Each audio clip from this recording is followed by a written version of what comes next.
These days, there are plenty of games out there that are being remastered. And I am sure everyone has a list within their minds about which games they want remastered for the PS4 and the Xbox One.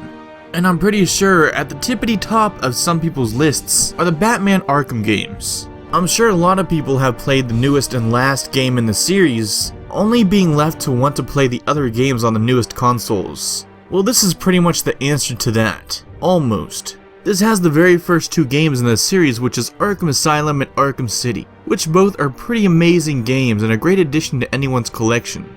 To play through these games again is a great deal of fun, and it really brings you back to the earlier games without having to feel dated. Of course, they don't really feel old anyway because they're only a generation old, but it's nice to have updated graphics. There isn't really much any new flavor here, it's just really all the downloaded content for both the games.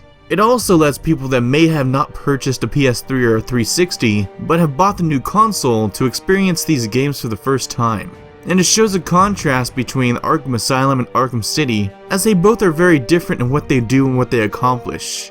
There are definite improvements here because the game was updated from Unreal Engine 3 up to Unreal Engine 4, and both games have higher quality textures along with running at 1080p resolution.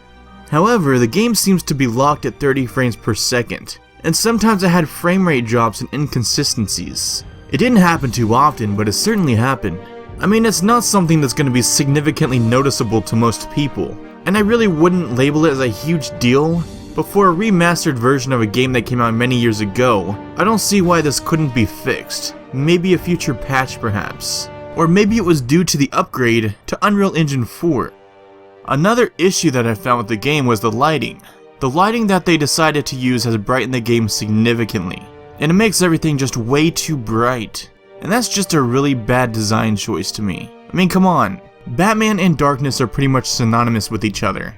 To have a lot less shadow work and brooding darkness thrown around, it just doesn't really speak Dark Knight to me. I just don't like it. The lighting does help in some areas of the game and make them shine more, but there are definitely other times where the lighting points out textures or things that should have been hidden. The Arkham games really covered up some bad textures with the darkness of the last games. So making everything bright was even a more confusing decision for me due to the darkness hiding a lot of bad things in the earlier games. I just don't get it. It really is a mixed bag and a confusing design choice in my opinion. You still have the amazing voice work here, which have Mark Hamill, Tara Strong, Elaine Sorkin, and Kevin Conroy all at the front lines with a very strong supporting cast that would be any Batman fan's dream. The issue to me is, we have all this amazing voice work, and it has no justice when the facial animations and facial expressions of last gen just don't cut it, and the facial modeling just isn't up to par with this inexpressive face work. The game still looks amazing, don't get me wrong, but compared to the PC version of the game, this just falls flat. I love the original details that Rocksteady put into the game. You can really see the care and effort they put into the Batman lore. It really is impeccable. But I can't help but wonder what could have been, that if the same care and effort went into this as there was in the originals. You are not getting anything special out of this. And the collection doesn't even come with Arkham Origins. And yes, I know it wasn't highly praised like the first two games, and it had a different developer, but can you really call it a definitive collection if you are missing a game? I for one, as a Batman fan, still loved Origins, as it gave us a look at the early footings of both Joker and Batman.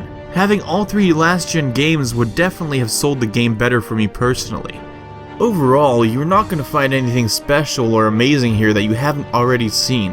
If you've beaten the games in the past, it really is going to come down to whether you feel that it's worth re-experiencing on the newest consoles. I bought it on the pure fact that I'm a big Batman fan, but others might not feel the same exact way I do. Just know what you are buying before you go out there and make a purchase. You do get all the downloaded content just like I said earlier, and I guess that does add a little bit, especially for those who haven't played the downloaded content, but really it just depends on you. The game holds up amazingly well, but it should since it was only released last gen. It just needed to be darker and have a little bit more polish added to it. I give Batman Return to Arkham an 8 out of 10. It's definitely a great collection, but not spectacular. If you haven't experienced the games for whatever reason, it may be worth checking out. Just note that if you have a pretty good PC, you can get the games a lot cheaper and a lot better on Steam. For anyone else, it really depends on you. Either way, even though the collection is not a definitive collection, it does a lot of things well. It definitely didn't hit it out of the park compared to other remasters, but it still did a pretty good job.